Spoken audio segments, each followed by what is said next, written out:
Oh, Mike is live. Hello. Hope no one minds my typing noises. How's everyone As doing? I struggle to spell inaugural. Speedgaming. Okay, I have tweeted out the run. So that's good. All right, I think we're good now.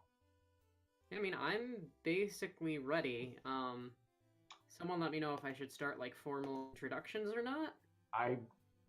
I believe so. I think we're Okay. live. Host voice. Welcome, ladies and gentlemen, to the inaugural Metroid Category of the Month Club. My name is ProtoMagicalGirl. My pronouns are it, its, and she, her, and I am going to be your official host for Metroid Category of the Month, which is a really cool thing that we've started in the NES Metroid community.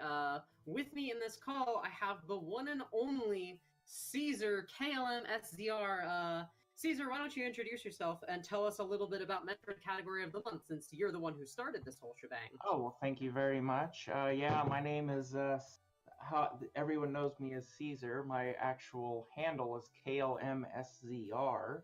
I have several different names. I'm also known as Kevin. I've been in the Metroid community since, last July, and I actually came up with this idea, last month at some point. I was just like, well, how can we get more people, that play NES games to maybe get more interested in Metroid? So I was like, well, maybe let's just have like a category of the month. Yeah, and it's also nice. Just play it all month long. There's so many categories in this game. Yeah, there's a lot of categories, so I'm thinking we're probably just going to maybe showcase maybe the main ones, just for maybe the first few months or whatever. This is kind of a work in progress, really, is what it is. Yep. We're just going to kind of do what's best for the community, I guess. Yeah, so to give you basically a more specific idea of what's going on here, Caesar, you're echoing my voice. To give you a better idea of what's going on here, basically what's going to happen is every month we're going to pick a different category to run an NES Metroid, and at the end of the month we're going to have a big race to see who learned it the best. What's really cool about NES Metroid is there's a ridiculous number of categories. If you look at the main leaderboard at speedrun.com/Metroid_NES, there's 6 categories there, let alone the category extensions board. So what's really neat about Metroid is that you have kind of 3 main completion goals of any % all bosses and 100% items, as well as side goals like true all bosses and 100% map completion. And then you can combine that with deaths or deathless, with new game or new game plus, with glitches or MG, and like that's I don't know how many people in chat know about. I guess that would be a probability thing, but like a math, how many math nerds there are in chat? Probably a lot, because this is a speedrunning community. That's a lot of possible categories. So yeah, we are doing Metroid Category of the Month. We are kicking this off with 100%, just pure 100% collect all the items. That is... Excuse me, I'm kind of tired. That is 100%, you're allowed to die, you're allowed to up A, and you're allowed to use glitches starting from a new game. So with that, I think we're pretty much ready to go. I would assume the runners are ready to go as well, though I have seen no confirmation of this. Yeah, I'm not showing anything up there on the screen with the 4 runners. Are you? Or maybe I'm missing something. Oh no, I currently see just the Speedgaming splash screen. Hooray for tech. I assume they're ready when we are. So Caesar, who's racing this month? I'm totally we have... remember. We have BreadForBrunch, also known as Terrifying Bridge, AuroraxPhilic, JNitch87, and Joshua, also known as aka Retro Gaming 2084. Oh, nice. Those are our 4 runners. These are all leagues top Metroid runners. They're all really good. Very, very good players. Terrifying Bridge has the world record in both 100%, as I recall. Aurorax is not far behind him. Janik is an all-around top runner and is very, very close to the top in pretty much every single category. He's just incredibly versatile, which is really, really respectable, excuse me. And Joshua, aka Retro Gaming 2084, a relatively new entry to the community, but has been basically just climbing the any percent board and has put down some serious times in 100% this month. Has practically given Bridge a run for his money, which is frankly unheard of in this community. Not even Metroid McFly wants to challenge Bridge. And I don't really blame him. Bridge is Bridge not real good.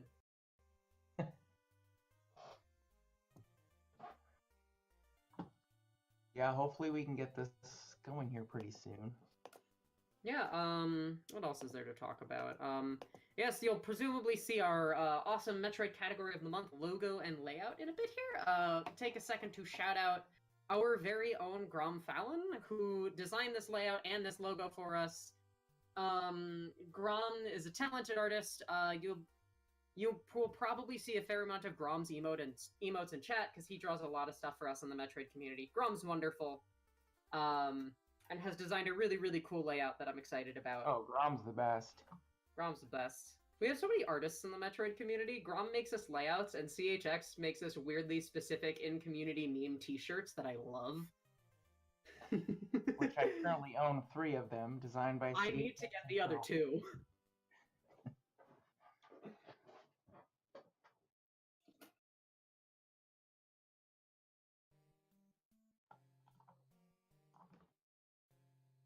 Okay.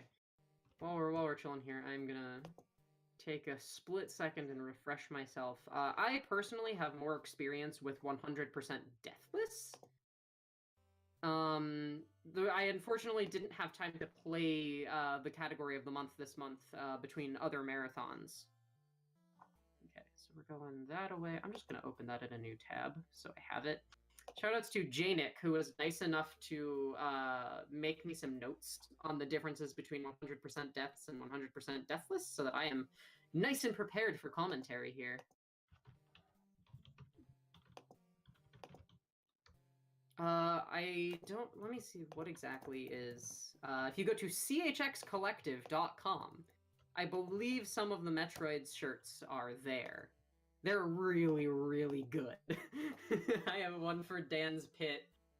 There's also one for the Long Beam, and maybe my favorite one, honestly, is the Come At Me Bro shirt with the one enemy in the first screen on the right in Norfair.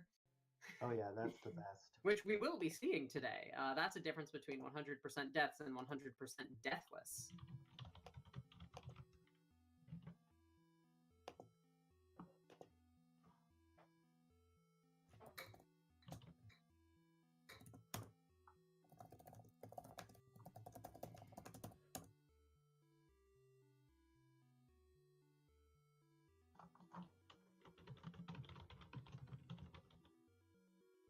Please excuse us while we try to get this set up here with someone on Speedgaming.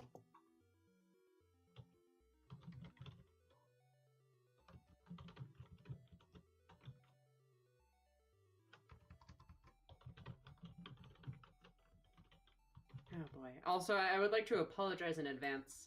My voice quality might be a little bit stuttery. I am not in a place with fantastic internet right now, but we're dealing with it. We're dealing with it. We're rolling with the punches. We're here to commentate Metroid no matter what. So as the official host of the Metroid Category of the Month Club monthly race, I gotta do what I gotta do.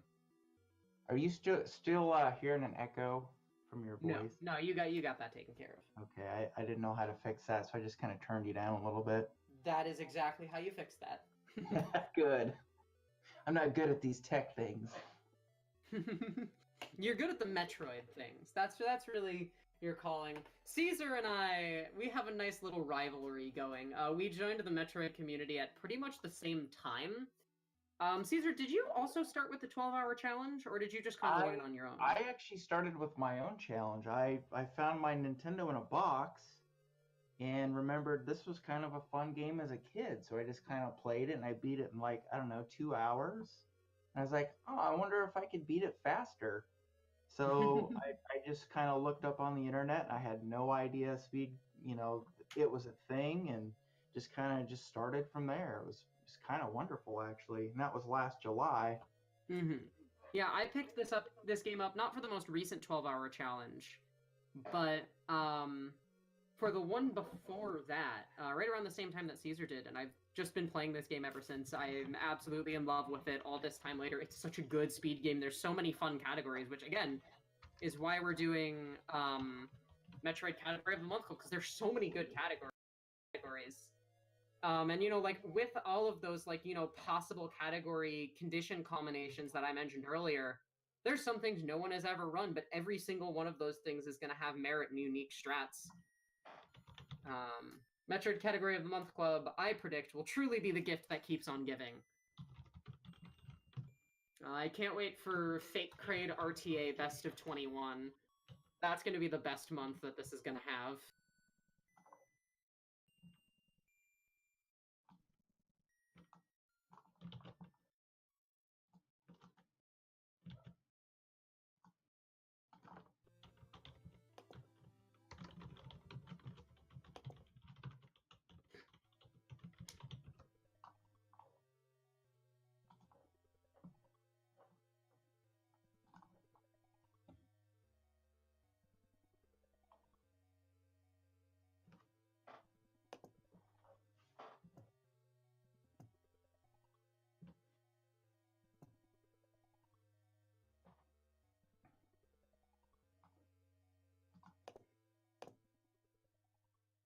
Tonight we will be running 100%. That is with deaths and with glitches from a new game.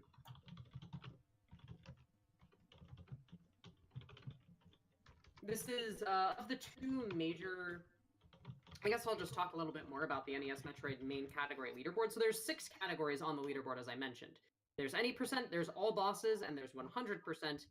And there's both of those categories, deaths or deathless, as kind of the main leaderboard. 100% deathless has always been the more popular category. I couldn't tell you why. I think it's just a little bit of... That was what got run back in the days of, like, Speed Demos Archive and Twin Galaxies and whatnot. And, at some point it was just... That was what people ran, so that was what people learned. Both 100% have their own unique challenges. We will be seeing some of them tonight, but this is, at least from a leaderboard and run activity standpoint, this is the less popular 100% category, which is pretty much why we decided to showcase it first. Although I believe, Caesar, you literally drew the category choice out of a hat. Well, it wasn't a hat. It was literally Microsoft Excel. I just did some random number generation. Oh, heck based yeah. off the number of votes that everyone gave me. It's technically the same thing, I guess. Metaphorically drew it out of a hat, then. I wanted to draw it out of a hat, but that would involve me having to print things out and use a scissors and keep a hat available. Very the old official school. Metroid Category of the Month Club hat. I probably do. Maybe if CHX does hats. Yeah, I was going to say, get CHX to make us an official Metroid Category of the Month Club hat.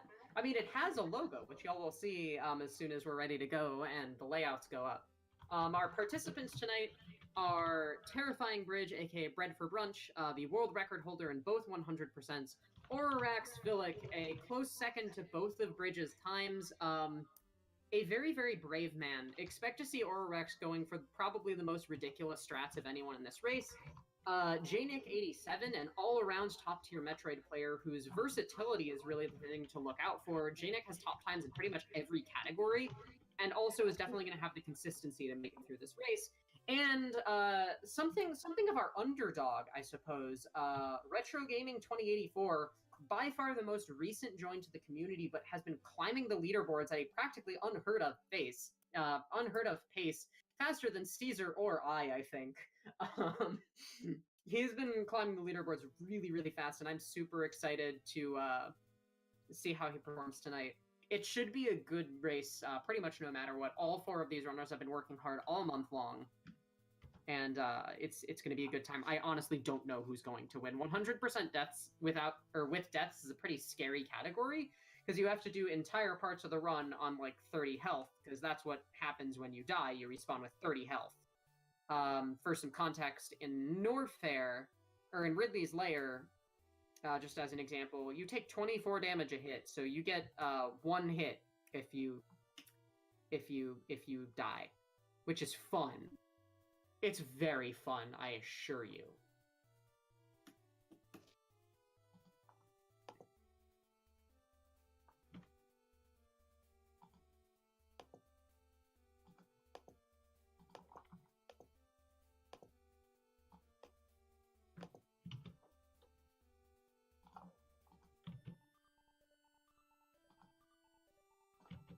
Turian percent Calum, as in what would that be, Narpa Sword? That I believe Narpa Sword is on the list. Narpa Sword is a good time. That's a category I haven't run yet. I haven't run all that many categories. I run all bosses and 100% deathless, and of course Fake Crate RTA and Fake Crate New Game Plus, and Fake Crate New Game Plus Plus. Both of those latter two in which I have the world record. Just so we're clear, the most important and best categories. I'm also the progenitor of Learn to Metroidvania as a category, although I believe Caesar stole the world record from me in that one.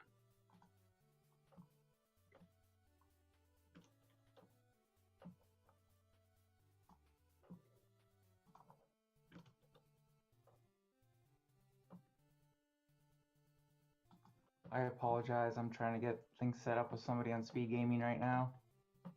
Doing some mad clicking and typing.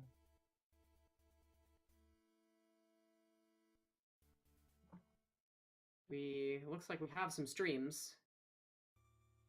Trying to get BreadForBrunch's stream up here. Since his name's a little different. I mean, your feelings on the term Metroidvania aside, I will continue to assert that the purest definition of a Metroidvania is the first 3 screens of NES Metroid. You start the game, you walk to the right for 2 screens, you hit a wall that you can't pass. You go back in the other direction and you go left past the start instead of right, and you find the morph ball, which you can then take and go back and get under that wall. That is what a Metroidvania is. Thus, the category Learn to Metroidvania takes you through that process. It's like 1 minute and 30 seconds long. It's mostly just walking back and forth. It's a really good category. All right, yeah, I'm definitely seeing some streams up. It's not the layout. Some streams. Well, this is just the preview stream. It will work. They will have the streams up any second now. They just need to configure them all. Speedgaming has really cool, fancy systems for doing all this stuff that continue to impress me and make me a little bit jealous. Metroid 1, learn to go left. I mean, that's the speed run. Let's go left. There is not a single NES Metroid category that doesn't begin... That's not true. New Game Plus categories. You don't have to go pick up the morph ball. Correct. The categories you walk to the wall... find you cannot get under it, go back and get the morph ball, and then go back and go under the wall. Time ends when you unmorph on the other side of the wall. It's very good. I was very proud of that one. All right, are we about ready? Maybe possibly do a countdown here pretty soon. I'm guessing we're probably... I'm waiting for someone to say we're good to go.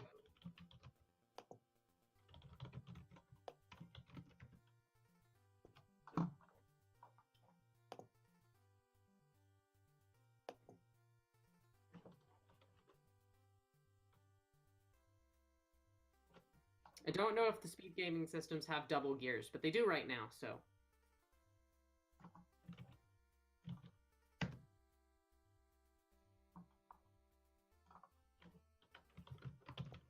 Yes, Caesar, for the record, I am ready, since you just added me in Discord, despite the fact that we're in a voice call.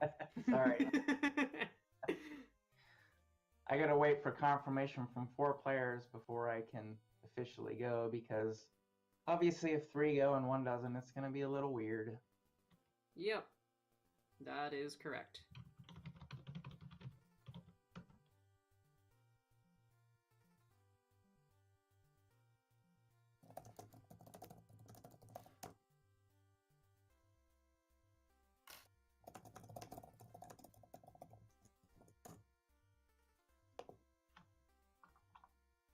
Those beautiful Metroid title screens. I can practically hear that gorgeous music. Oh god, now chat is discussing the definition of a Metroidvania. What have I done? Oh my gosh.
I am not. I refuse on a moral level, on a moral objection, to chime in on this discussion of what the definition of a Metroidvania is. I won't. I refuse. That is something I am not willing to do.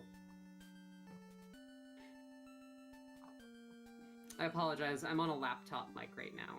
Like I said, I'm traveling at the moment. Look at that. There's a nice, pretty layout. Oh boy. My stream is a bit behind because my internet kind of sucks at the moment.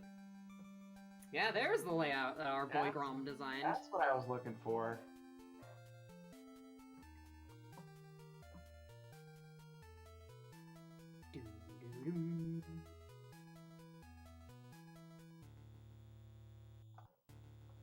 All right. Well, I am ready to go when everyone else is.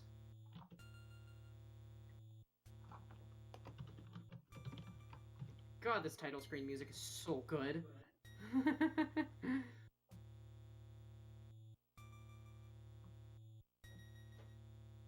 Shoutouts to Grom. Grom did a wonderful job designing this layout. Note that the calendar next to the Metroid has the accurate date. Grom and I have plans for that little buddy. Just y'all wait until the following months. But yeah, as you can see on the left side of the screen right now, we are doing 100% with deaths today, where everyone's going to be collecting. This is specifically 100% items, which is kind of the standard 100% in this game. We're going to be collecting all 80 tanks, 21 missile packs, all upgrades, beating Ridley and Kraid and Mother Brain. Up A and glitches are allowed. Destroy Mother Brain, the mechanical life vein. You have to do that at the end of the game, though.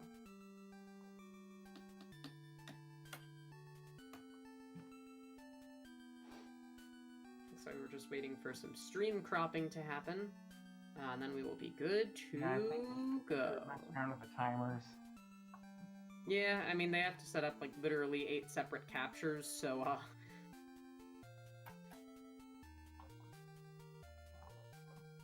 The Metroid. I think the real Metroid is the friends we made along the way.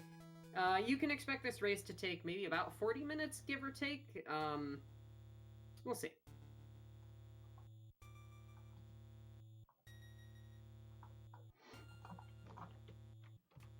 They will be grabbing Ice Beam first, and then Wave Beam, and then the other Ice Beam. Both 100% categories stipulate grabbing the Ice Beam in both of the spots in which it is available. Yeah, it looks like Terrifying Bridge's timer there looks like it's full screen. That's a little odd.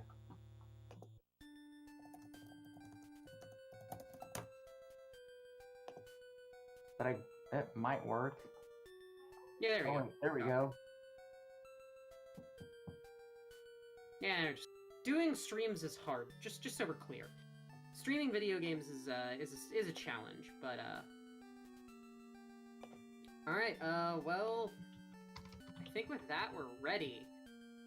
Caesar, why don't you give the countdown in chat and in voice here, so I can keep up with it while still watching the stream. All right. Metroids are unkillable with the wave beam.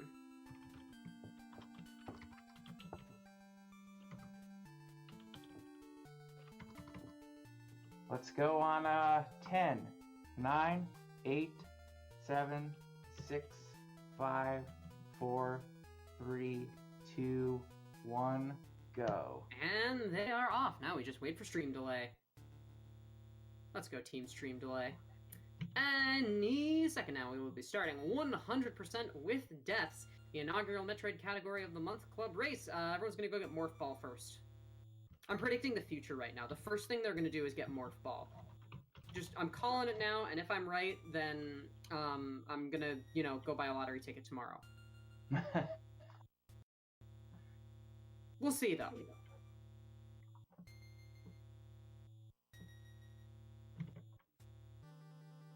Okay, I see one starting. Caesar, did you also see someone start a few seconds ago? Let's see here. Let's just refresh this. Yeah, that's what I'm thinking too. They're grabbing Morph Ball right now. I was right. It looks like everyone has started. Yes, everyone has started.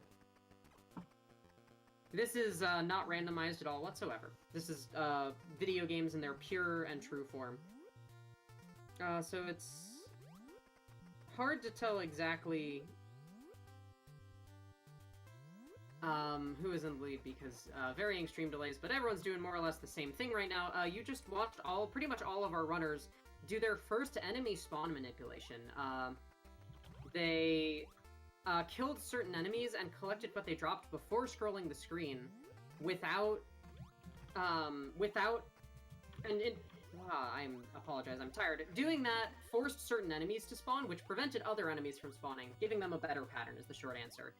In this game, you can force certain enemy spawns, and there's another interesting property of enemy spawns while they're doing these very nice optimized blue climbs. Enemy sprite slots store the direction of movement or the direction of facing depending on the enemy. So you'll notice that they're going to be freezing certain enemies in certain positions or leaving the screen when an enemy is facing a certain direction. That is going to allow them to ensure that a different enemy is facing a certain way later. I'll point out some of the important and interesting manipulations later. Anyways, our runners currently, with I believe Terrifying Bridge in the lead, are grabbing their first missile pack. This is where essentially... this is where most NES Metroid categories start. Not all of them. Not even nearly all of them. I would say most, though. Next thing we're going to do is we are going to head up to the eastern side of Brinstar, of Lower Brinstar specifically. We're basically going to pick up everything there. We're pretty much going to do all of Brinstar right now. This game, at least this section of this game, does not involve a lot of backtracking. Right now we're just gold climbing. Bridge is heading over into kind of this long tunnel area. He's going to head over and get the ice beam with those 5 missiles that we just got. And then continue going forward in that direction.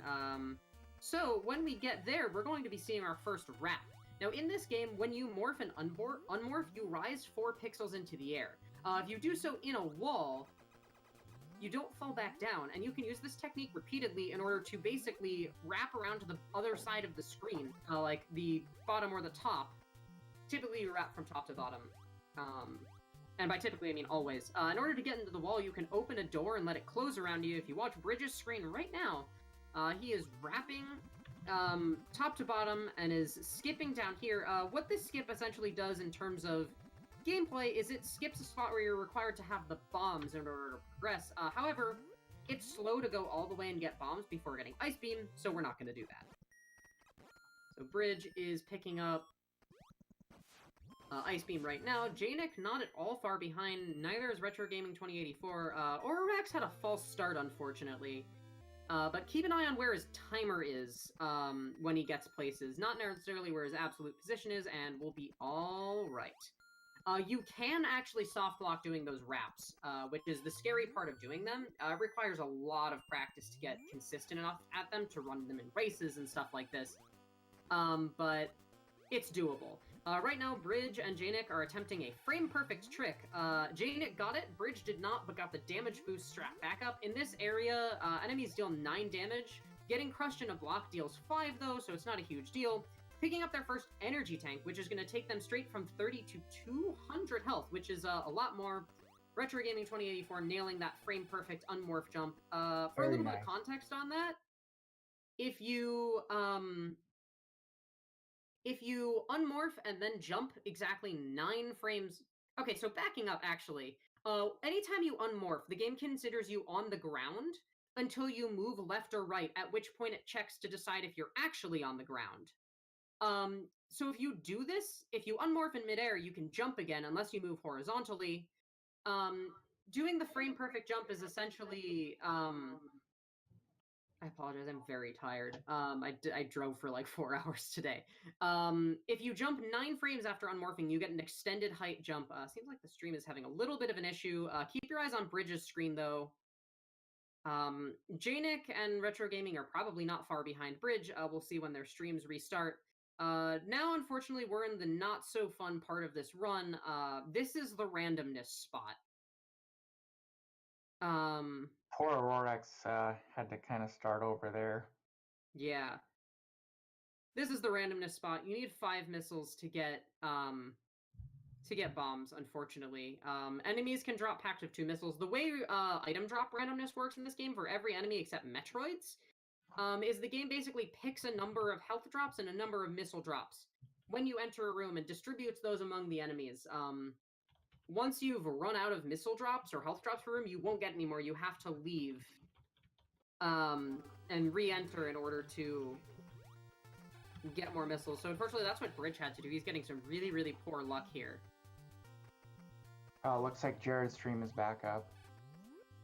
Yeah, it looks like they're trying to resync them. So keep an eye on Janik now, I guess. We'll see what kind of luck he gets compared to Bridge. And then we'll have the race all synced up and ready to be enjoyed in its purest form. Janik getting decent luck. Coming in with 2 missiles is not bad. A little strategy thing to note with this room. You need 5 missiles, enemies drop packs of 2, which means you have 1 free missile to use without costing you anything. Runners typically use that missile on the blue swooper enemy, because that thing takes a ton of ice beam shots to actually kill. But again, you get 1 free missile. You cannot fire any more missiles after that, so if you need to kill more blue swoopers, you have to do so yourself. With your ice beam and your mashing skills. Let's see who's getting in the ice beam door first here. None of these runners are getting good luck, which is really unfortunate. This room can be extremely unforgiving. This room is brutal. This is where the resets happen in both 100% categories, unfortunately. Usually if I don't have like at least 3 missiles going into this room and I don't get one going to the left, I'm just gonna hit reset. So yeah, Janik resetting the room again. Okay, looks like Janik... No, that puts Janik up to 3. His luck was really bad, huh? I thought he had more than that, but nope. Meanwhile, Aurorax looks like he... Was that Ice Beam? Or... No, yeah, that was Ice Beam. Okay. A lot of rooms in this game look the same. The reason for that, actually, is that they are the same. This game reuses a lot of the same rooms over and over again. Looks like they've got Bridge synced up, who is massively ahead. He must have gotten really, really good missile luck off screen. If you look in the bottom right, Bridge right now is wrapping up to get the Varia suit. Janik just got enough missiles. What he's going to do here is wrap up to the top and then jump over some invisible holes in the ground, jump up and open and enter the door to Varia suit. From off-screen, opening and entering a door is a common technique you'll see in association with these screen wraps, because it forces the screen to go back to where it quote-unquote should. I still don't understand that rap. It's really silly. I had trouble with it for a long time. You have to actually really understand what's going on above the screen, which is a lot easier said than done. Paying attention to Janik right now. Janik, again, behind Bridge, unless the sync is off, just pulling off the trick to get to the right side of Upper Norfair, or Upper Brinstar, excuse me. Meanwhile, Retro Gaming just finally getting his missiles. That was brutal. Aurorax in essentially the same spot, on the grind. Ooh, some good luck for Aurorax there, unless he had already been in the room for a while I was talking about Bridge.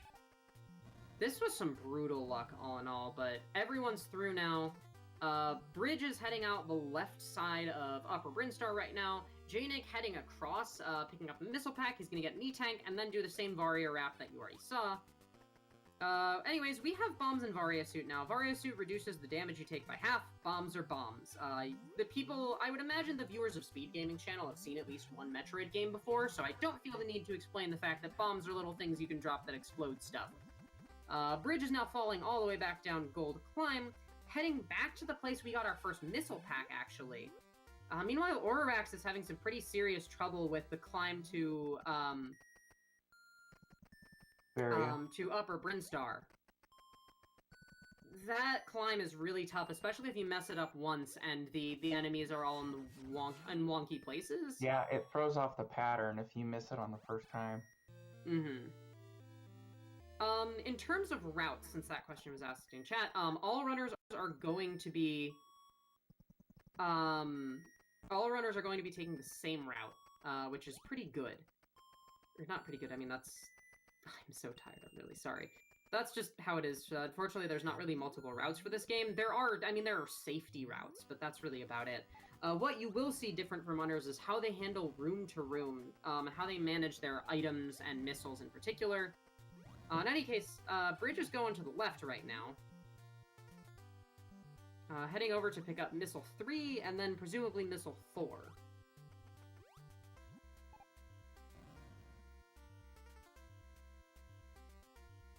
Nice little optimization there with the spare missile in order to open some of those blocks early. Runners are going to want to be careful with their missile management. I unfortunately can't give specific numbers because I'm not as familiar with this category as with Deathless.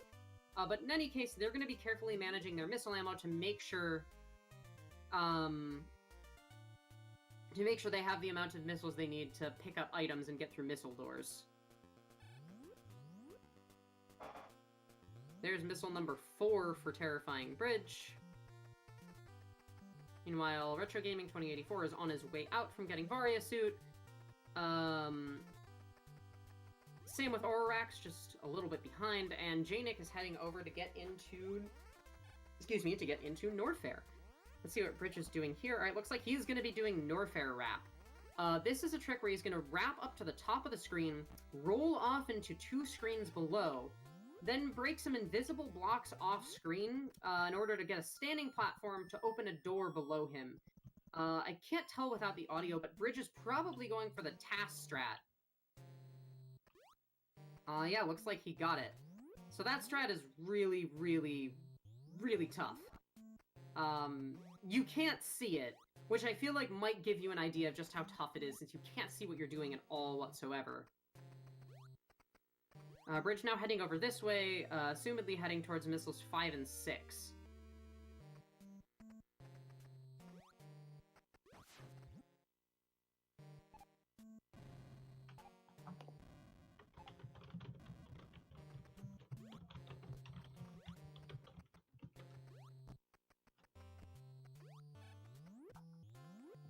Oh, I paused the stream by accident. Thanks, touchscreen.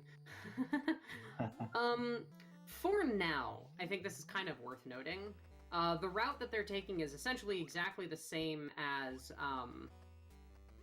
in 100% Deathless. It's going to be a little while before things start to diverge, but they will eventually. I believe it diverts. Is it at the Lonely Missile? It's after the Lonely Missile. There's a missile we like to call the Lonely Missile because it is extremely out of the way of everything else. In 100% with deaths, you're going to up A after getting that missile, in order to not have to walk all the way back to where everything else is. Long hallway. Bridge is heading in that general direction right now. First, he has to stop and pick up Wave Beam, though.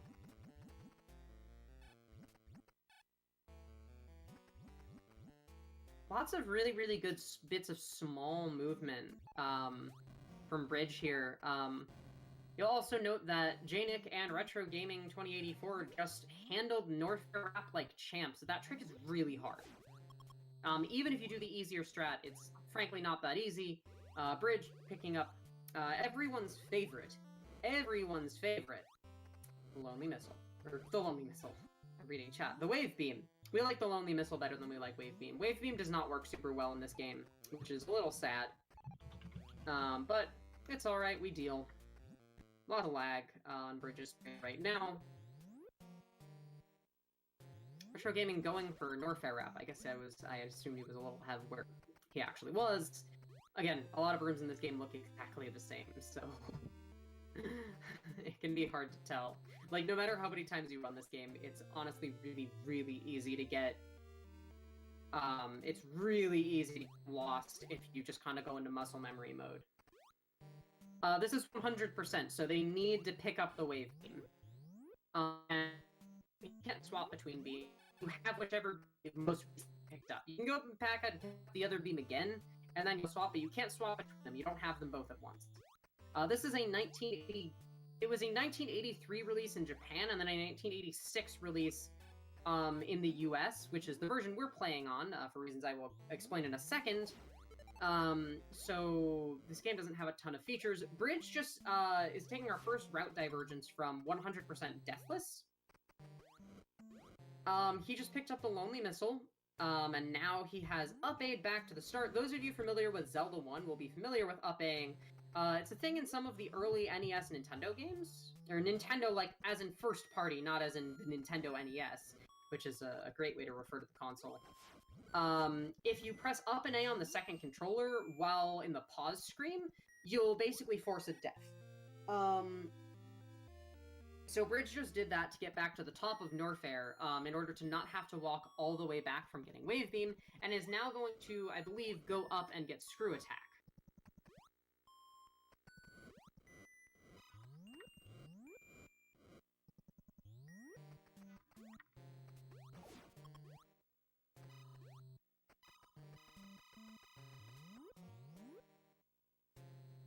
Bridge is Norfair wrapping again to get to the other side of Norfair. And there you have it. Bridge is the master of all things 100%. He's really, really, really good at this category. He is heading over to, I guess, like the right side of Norfair right now. Eastern Norfair, if you will. Looks like he's on his way to get the Screw Attack. Nope.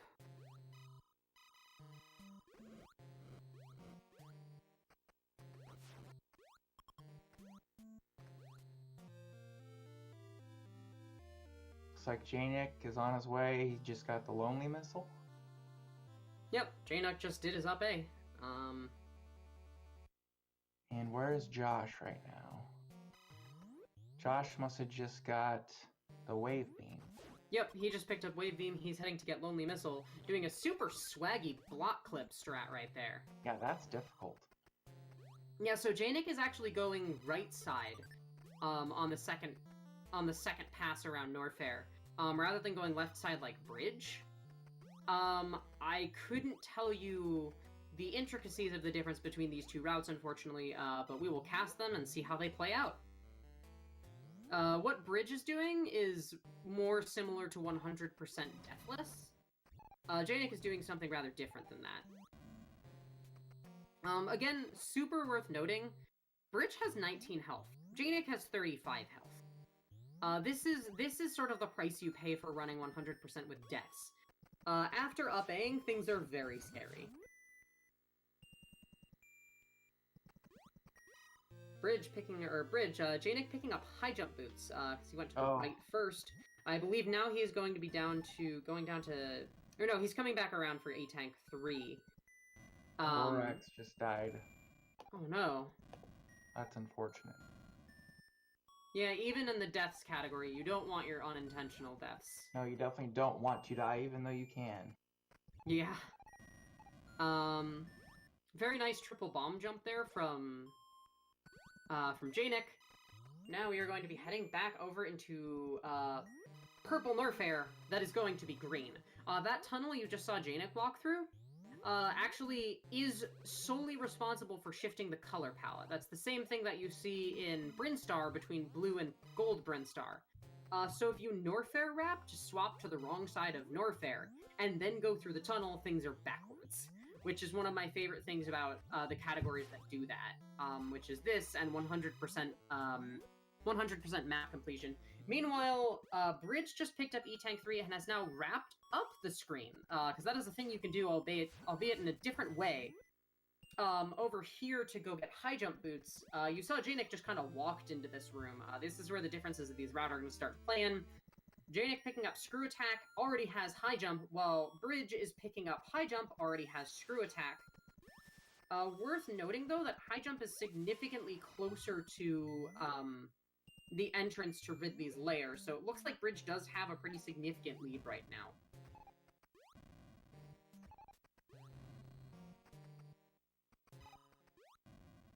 And now that Bridge has collected everything he's going to on this first pass through Norfair, because we will be back later, he is going to head to Ridley's lair and do pretty much everything that can be done there.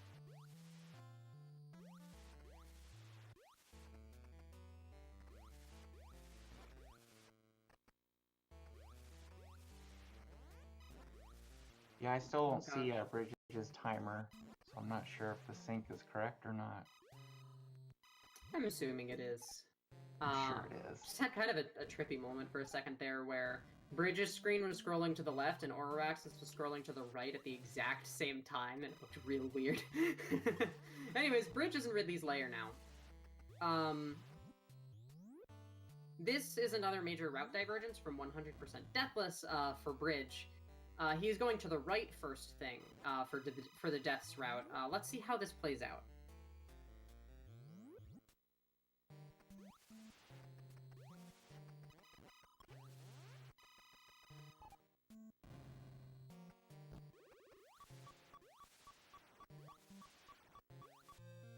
Janik in a bit of a scary situation, but no worries, that's an E-Tank right there. Good to go.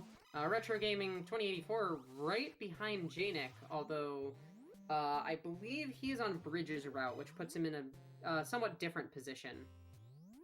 Because he still has to go and grab high jump boots, putting him, I think, a little bit behind. Janik doing a wrap right now. I'm not as familiar with Janik's route. I'm more strong on Bridges. Looks like what he is doing is essentially returning to what is actually supposed to be Purple Norfair, pretty much using a similar technique actually to what Bridge did in a totally different spot, which I find super cool. Yeah, what Janik did is probably my favorite rap in the entire game. I've never seen that rap before. That's You haven't? super cool. Oh wow, yeah, it's... No, I haven't seen Janik's Death's route. I'm really, really not as familiar with Deaths as I should be. I really wish I could have had time to play 100% Deaths this month, but I had multiple speedrunning marathons, both to run and to run in. So unfortunately I did not have that time.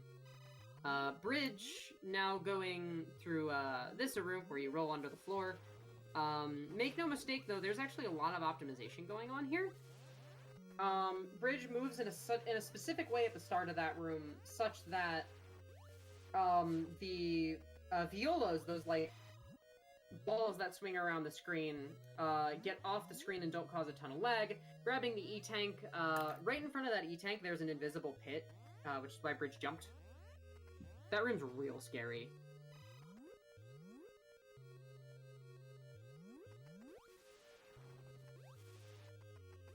I'm going to see another unmorph jump here from Bridge. Once again, when you unmorph, the game considers you to be on the ground until such a time as you move left or right, at which...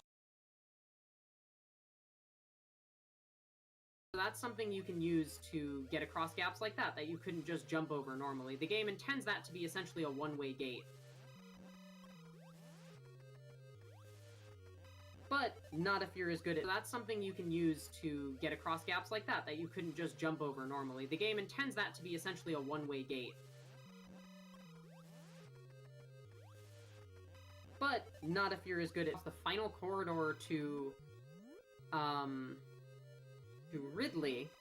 Here, we're going to be seeing a different Ridley strat than what you might be used to from all bosses. First, I believe Bridge is going to jump straight through Ridley with Screw Attack, or at least try to. Screw Attack is finicky. Then alternate Missiles and Wave Beam on Ridley. So now is probably a good time as any to talk about how mashing works in this game. Oh dear, someone's beeping. Aurorax is beeping. Oh, Janik died. Not a terrible, horrible loss. That's pretty close to the start of Ridley's lair. As far as places to die go, that's somewhere that's pretty okay to die. In this game, though, anytime you're holding the shoot button, any change of state of the controller causes a shot to be fired. So in order to mash fast in this game, what you do is you hold the shoot button, and then mash pretty much any other button you can. Every time a button is pressed or released, a shot is fired, and in addition to that, you get a basic auto-fire from the shot button just being held down. So you essentially have, like, anywhere from, like, 2 to 4 different sources of mashing speed, which is a really cool and unique thing about this game. After getting Ridley and grabbing the E-Tank behind Ridley, that is E-Tank number 5 for Bridge, Bridge up-aid back and is now going to grab one more missile pack on the left side of Ridley's lair here. Then I believe is going to up-A and leave Ridley's lair.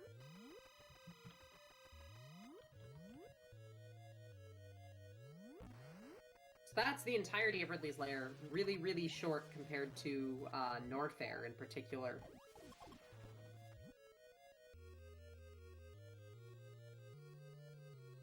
Janik making it back to this room, making it through with pretty much no problem. Up at 31 health, so that's pretty good.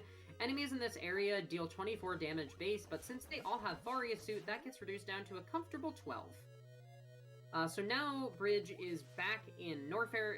He actually up-A'd to the beginning, and so now is going to the right side from the basic elevator. This is a route you might be familiar with from all bosses, but he's going to be going up this sort of, like, column on the right side of Ridley's lair, this purple climb, as it were, and collecting a few missile packs and items along the way. Meanwhile, Aurax is having a little bit of trouble with Gumdrop Room, a room that is notoriously annoying to runners of 100%. So something I think worth noting that we haven't talked about much yet. If you notice, all of those like jellyfish-like enemies, both on Aurax and Bridge's screens, are jumping all the way up to the top of the screen. In the US version of Metroid, the RNG seed you get at the start of the run is consistent. Aurax taking another death, unfortunately. 100% with deaths is absolutely brutal. I really can't underscore that enough. But RNG is seeded based on your like default RAM values of your console. So basically what this means is you can predict your first boss fight, or really any boss fights up until the point where you die or up A. However, since this is 100% with deaths, they don't know what patterns they're going to be getting, but they can use certain indicator enemies, like those jellyfish, in order to tell what pattern they're on. So when you get high jumps like that, you get what we like to call the bad pattern from Ridley, where Ridley fires fireballs close, that sort of wiggle. Up and down, sort of like a wave beam, as opposed to the good pattern that you can see on Janik's screen, where the fireballs go right over Samus's head. Another missile pack right there for Bridge. Janik getting a really nice kill on Ridley there. Yeah, no kidding. That was super duper smooth.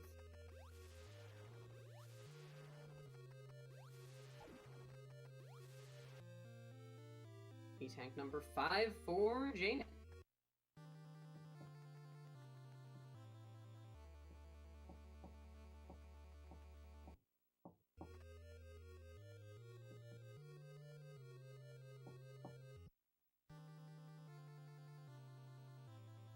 Now Bridge is going through the bottom here, and he's going to be picking up the second Ice Beam. You need Ice Beam to actually be able to finish the game. That's not technically true, but we're not going to get into that today. Maybe in a different edition of Metroid Category of the Month Club.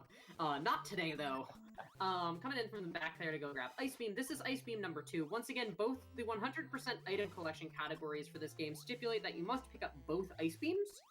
However, it is actually 2 for convenience in the route to do so. So hey, that's good. Now Bridge is going to be going down in order to pick up. Beat the game without the Ice Beam. Now Bridge is going down a little bit on this purple column, and is going to be picking up what I believe should be missile packs 16 and 17. Again, out of 21 total missile packs. The rest are going to be in Kraid's lair.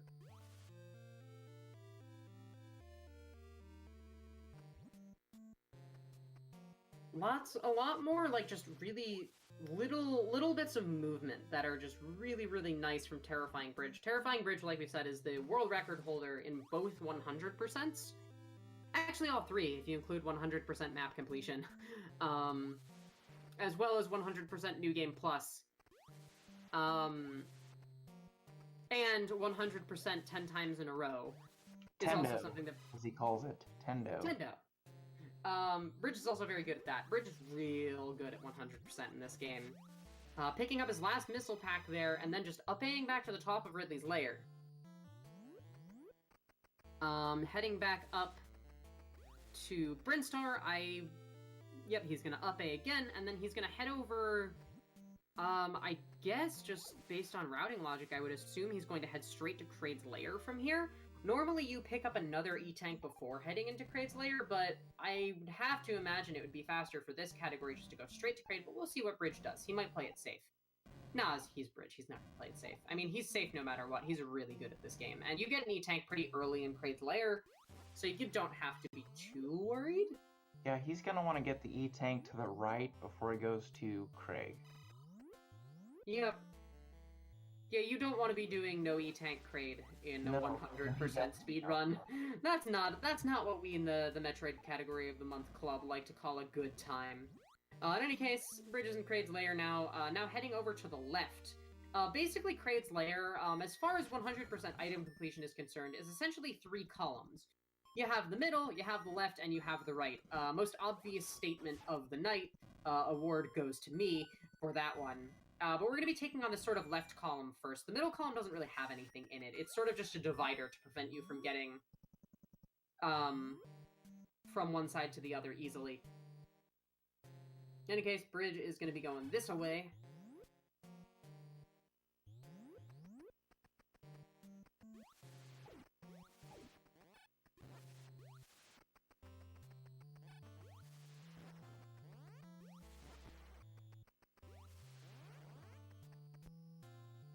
Up another missile pack. I believe that is missile pack number 18 out of 21.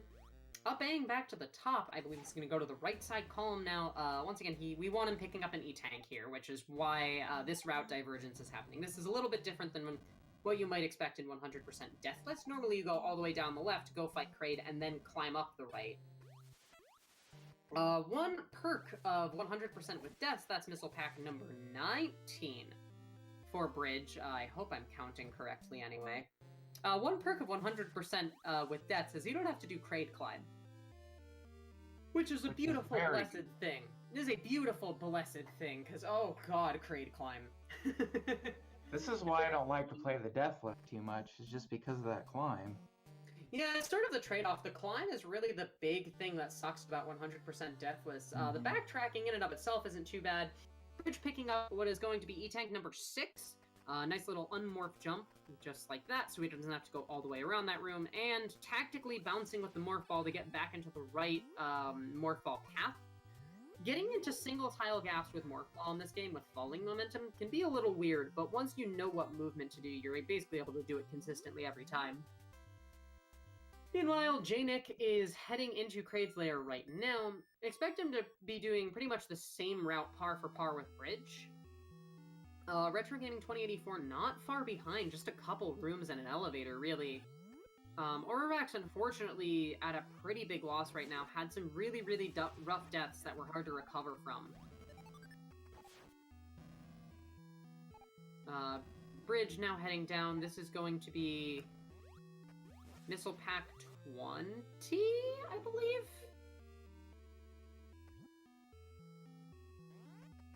I believe. I could have miscounted, though, and that could have been 21. We'll see what he does on his way out. I think that's the last missile pack on this run.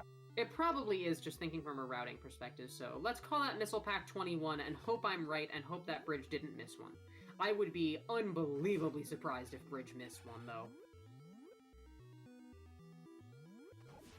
Now we're going to see Bridge fighting Kraid, once again employing mashing strats. For this boss, though, all you really need to do is just hold shoot and left, because missiles can't fire that often anyways, and that's Kraid.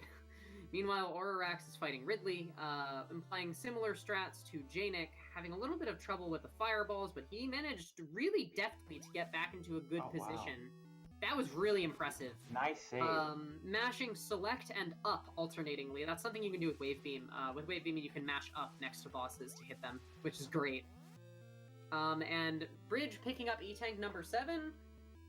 That's 7 out of 8 E-Tanks, 21 out of 21 missile packs, every upgrade in the game except for Long Beam, the Long Beam. The best beam. The best beam. Of course. Absolutely the best beam. All he's got really left to grab then is the best beam and E-Tank number 8, which is going to be on his way up to Torian. And I know it's the best beam because I have a t-shirt to prove it. I really need that t-shirt. I really need that t-shirt. The only one in existence. existence. I need to make it too. I would agree. So we're just gonna freeze that scree, then grab that E-Tank right there, hiding out in the ceiling. That E-Tank makes a return in Super Metroid, as I learned yesterday, watching Ploth27 do Super Metroid Hundo. Now, Bridge, you remember the blue climb at about like a minute and 30 seconds into this run? Now it's time for that, but like more of it. This time we're going all the way up to the top, only stopping along the way to pick up long beam, best beam. What's really cool about this climb, though, is we now have high jump and screw attack, two tools we can very much use to our advantage to make this climb faster. With high jump, you can skip platforms, just like you saw Bridge do right there, and with screw attack, you can basically just jump through enemies. Which is, you know, the whole point of screw attack, because it's an attack that you do mid-jump. Aurorax dies again. Oof. 100% deaths is rough. It's really challenging. Especially in a race scenario. Just anything can happen in a race. Yeah, neither 100% category is exactly friendly in a marathon setting. These runners are very, very brave for putting it on tonight at Speedgaming. Anyways, Bridge now has the long beam, but with great power comes great responsibility, especially when Metroids are involved. So, for those unfamiliar with the Metroid franchise, in order to kill a Metroid, you have to freeze it with an ice beam, and then kill it with missiles. What's really tricky about that is in this game, you have a limited number of shots that can be on screen at once, a pretty common feature to older video games, and some newer ones too, because skeuomorphism, really, but that's a talk for another day. What can happen, though, is if all of your shots miss, because of the long beam, they'll go all the way off screen, and in the time it takes those shots to get off screen, a Metroid could grab you, which is, you know, bad. So Bridge is going to have to be playing rather carefully in order for that not to happen. But in any case, he shot the two statues, made the bridge, and is now on his way down to Turin. He has collected every single item in the game. 6 full E-tanks, 124 missiles, Varia suit, screw attack, and bombs. Mother Brain is not going to know what hit her. So in 100%, you don't farm. It takes 20 missiles to get through, It takes 20 missiles to get through Turin, and then 73 at a minimum to get through Mother Brain. Bridge came in with 124, so he's good. That's more than enough, and in 100%, where you have so much health, you can afford to be a little less careful with missiles. So we're not going to see any farming today. Technically Metch 3A, but not on this edition in Metroid Category of the Month.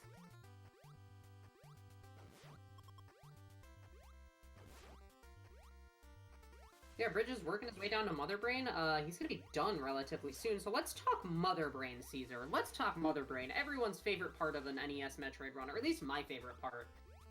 Real talk, I love Mother Brain because of how challenging it is and how rewarding it is to do well in. But basically what's gonna happen is Bridge is gonna have to get through 6 Zebatites. Zebatites are barriers that take 8 missiles to kill. If you leave them alone for long enough, they can regenerate up to 7 of that 8 health, which is bad, because that wastes more missiles. All the while, Bridge is going to be being shot at by cannons that move in completely different cycles every time, and these Rinkas that spawn randomly. There's 3 of them on screen at any given time, and they can spawn from any of the Rinka generators every single time. You cannot predict them at all whatsoever. So since this is 100%, since we have Varia suit, so many missiles, and so much health, you're going to see Bridge doing some intentional damage boosts in order to speed things up here, because, again, health is not a scarce commodity in this category. What really matters in 100% Deathless, or not even Deathless, just 100% Mother Brain, is just basically banging through it as fast as possible. And doing that, Bridge is already at Mother Brain's literal doorstep here, and by doorstep I mean Zebatite step. It is to Bridge's advantage to spend time freezing Rinkas, so that they won't spawn and get in his way. Now Bridge is just going to sit here. That is some really good freezing. Those Rinkas are positioned super duper well. It takes 1 missile to break Mother Brain's glass, and then 32 missiles to kill Mother Brain herself. Worth noting, only the top half of Mother Brain's hitbox actually works. Bridge being brave here, using glass front strats, and that is that. Mother Brain is done on Bridge's screen. All he has left is the climb, and then time is called. Wow, that was a really good Mother. Bridge is the master of 100%. I don't know if we've said that enough. He's really, really, really good.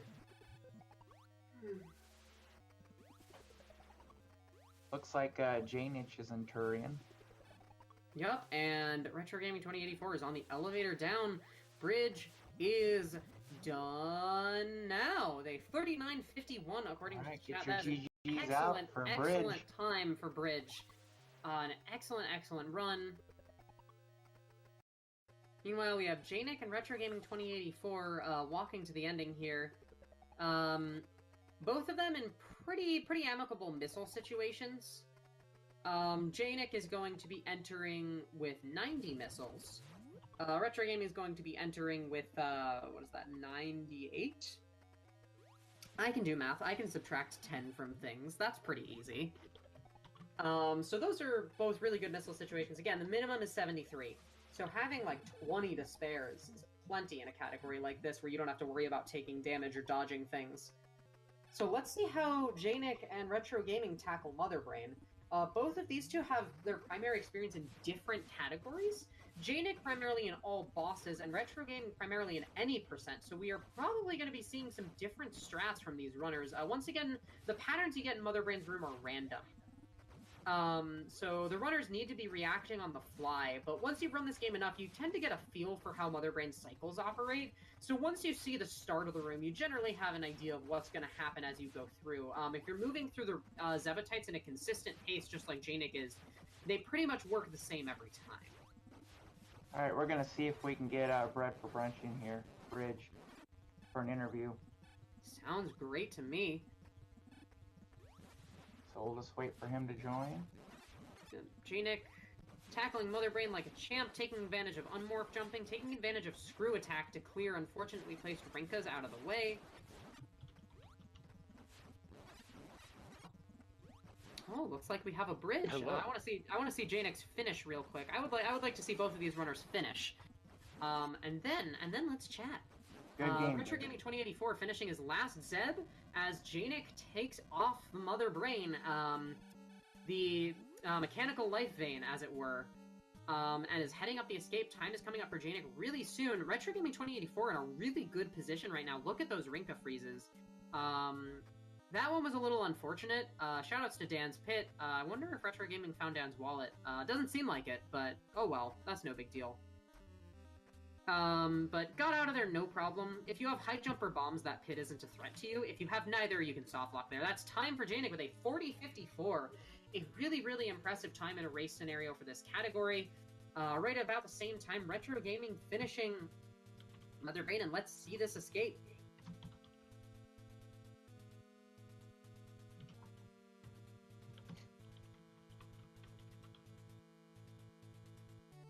Escape is tricky.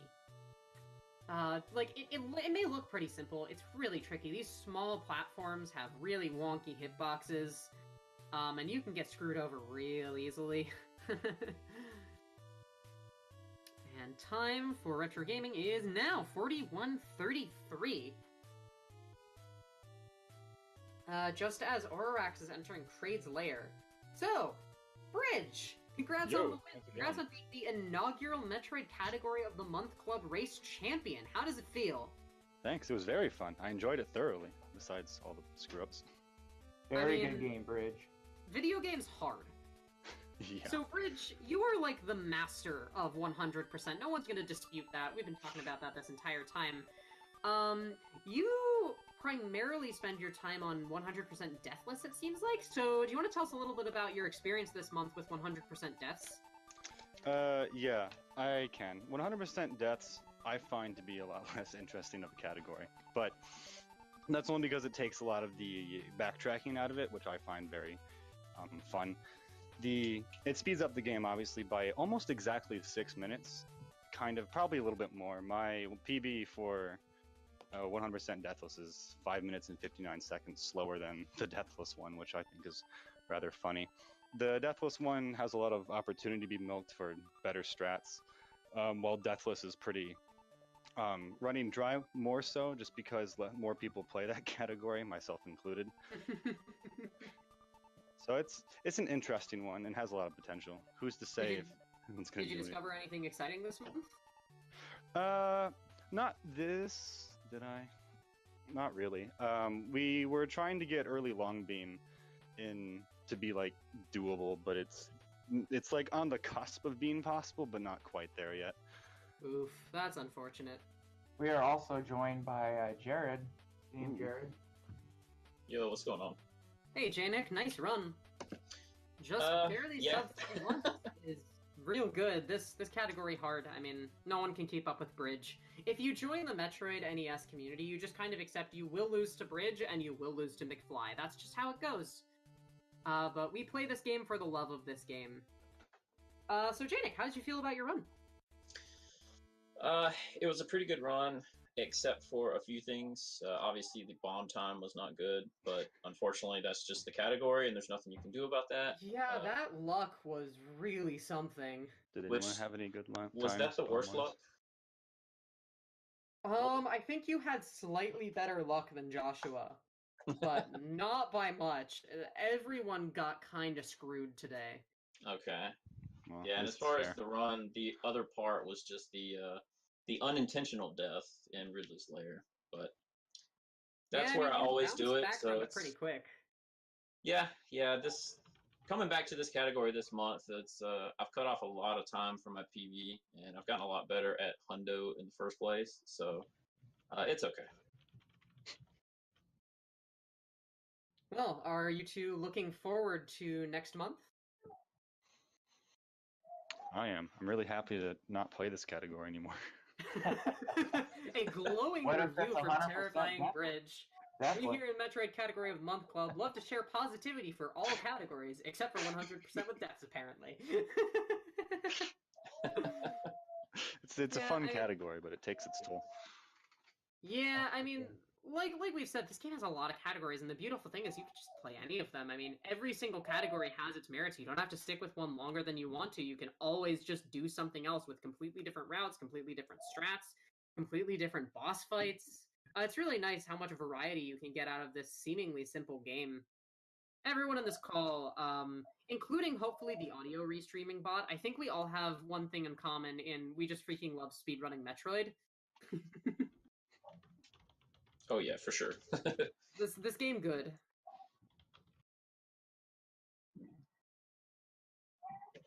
And so that is E-Tank number 7 from AuroraxPhilic there. What else is exciting in this run? There was a lot of really, really respectable play.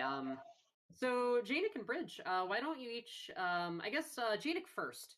Tell me a little bit about how you improved over the course of this month in this category. You know, whether your time or your play style. For this category, I can't even remember what my PB was to start, to be honest. I didn't really play this category much. Like you were saying earlier, you know, the deathless version is the more popular version of Hundo. But just better movement. Much better movement. It really adds up, so. Yeah, I mean, it's even the little stuff that's, you know, doing the best you can to get rid of the lag. Let's see. Yeah, getting rid of the lag, the enemy manipulations. I mean, there's everything you do in this game on every screen with every enemy matters so much. Even if it's just a tiny bit, but it adds up very quick. Yeah, I mean, in a category that's 50 minutes long in a movement-heavy game like this, all of that small stuff really, really adds up. How about you, Bridge? Did anything change about you over the course of the month? I don't know about changed. I definitely got a much better time, because over like 2 days, I think I PB'd by around 50 seconds. The big thing for me, at least in this category, was it came after a long break with All Boss, which I think doing a whole lot of no first E-Tank, Ridley first, improved my general play a lot better, especially with the low health situations. That consistency practice is really, really important. No first E-Tank is brutal. Yeah. So joining us on the call now, we have Joshua, aka Retro Gaming 2084. What's up, buddy? Hey, what's up, guys? Hey, good game, Josh. Oh, thanks, Caesar. Very nice run. You gave Janik a run for his money, finishing just about 40 seconds after in a category this long. That's really, real good. You bounced back from some unfortunate situations and some really ridiculous luck. Oh so my how are gosh. you feeling? How did the run go on your end?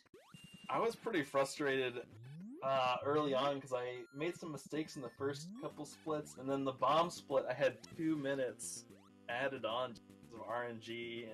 feels bad, man. Yeah, Caesar and I were just sitting here watching you and Janik run in and out of the room. It was brutal. It was comical, honestly. It was ridiculous. That luck was some of the worst I've ever seen, although, to be fair, the reason we don't see that kind of luck often is because normally you just reset. But, Right. I mean, you bounced back from that, which I think is really, really impressive. So, what do you think the highlight of your run was tonight? I don't know. I'm trying to remember because it's all a blur, you know? Yeah, I've been there with marathon runs. You sit down, you do your run, you talk the whole thing through, and then you stand up and pull your controller out of the console. It's like, what did I just do? I mean, everything after bombs went pretty well. I did waste like 10 seconds on the wave beam split, but everything else, well, really, I lost like 10 seconds too, but everything else was really pretty good, in my opinion. At least as far as I can remember, so. Yeah, your run seemed pretty smooth after that terrible RNG. Yeah. I had to get the jitters You out. didn't die, did you? I didn't see that you died intentionally. No intentional deaths, or unintentional deaths, I should say. Yeah. Unintentionally. So, Joshua, why don't you tell us a little bit about your progress in 100% deaths over the course of this month? You know, both from a perspective of your time and from a perspective of your strats. Tell us a little bit about how things evolved over the course of these past 4 weeks. Let's see. I never ran 100% Metroid in this month.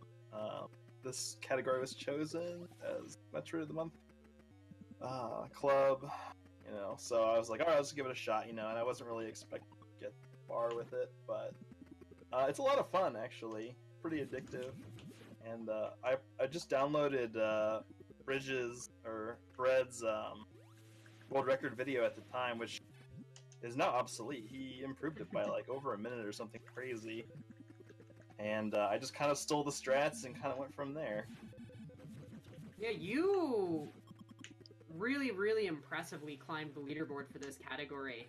One of my favorite things about these sort of, you know, whether it's monthly challenges or, you know, whatever the new popular category is in the community, or even stuff like the 12-hour challenge, is seeing people run categories that haven't really gotten a lot of attention before, seeing just how much times can drop with community momentum.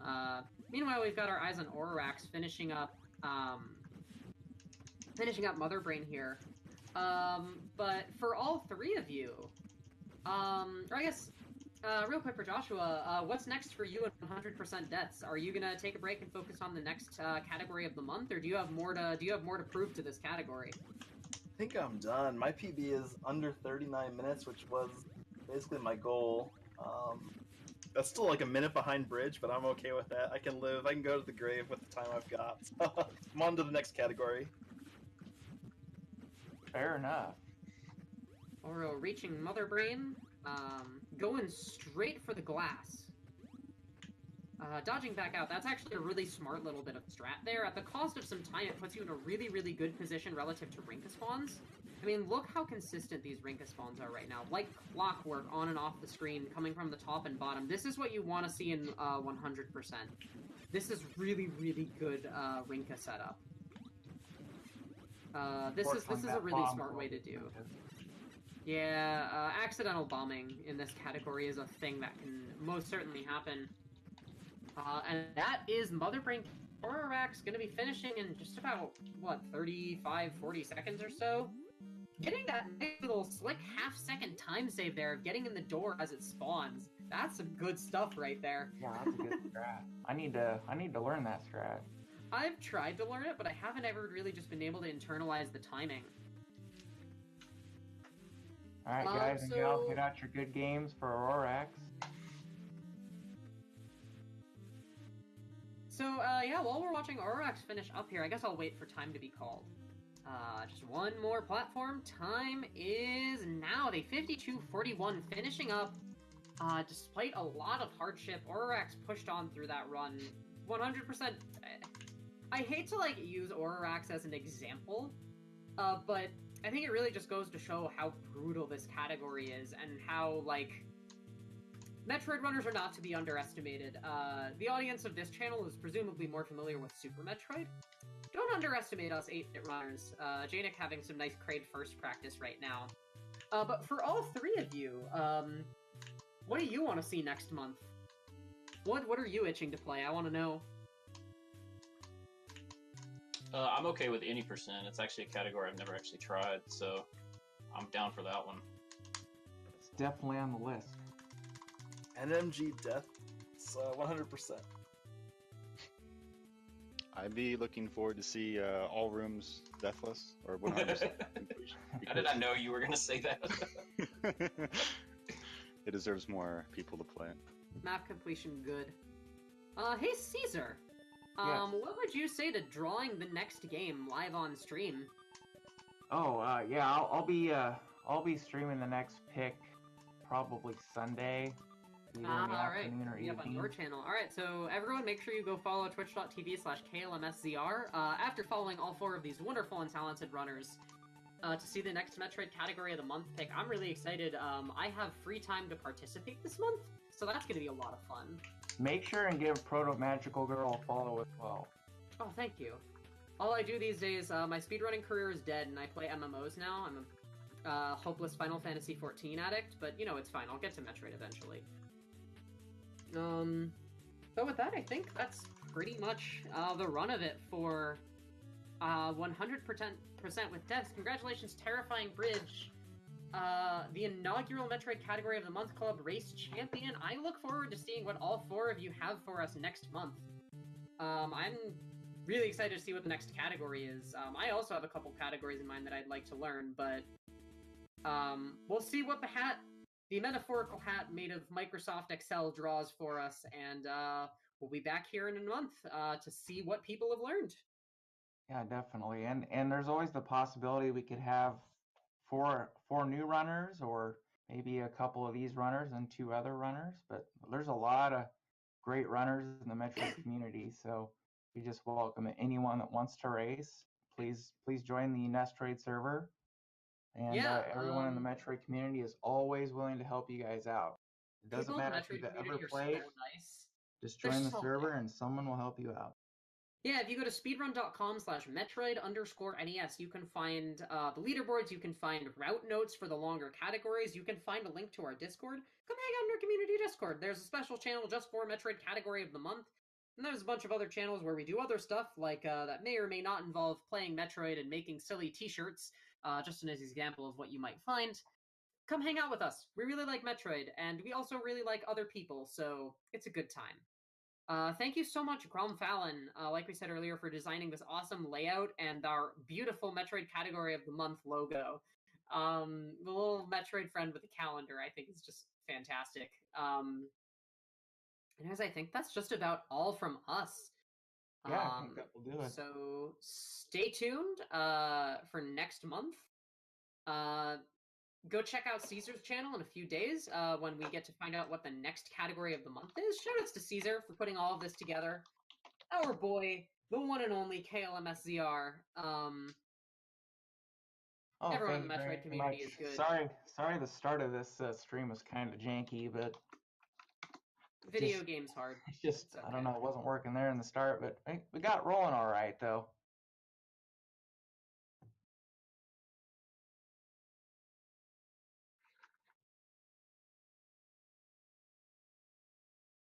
Thanks for everybody for tuning in. Thanks, Caesar and Proto, for comments.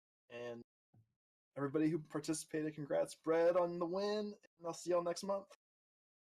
Yep, see you next month. Thank you, everybody. See it. Thanks. All right, guys, thanks.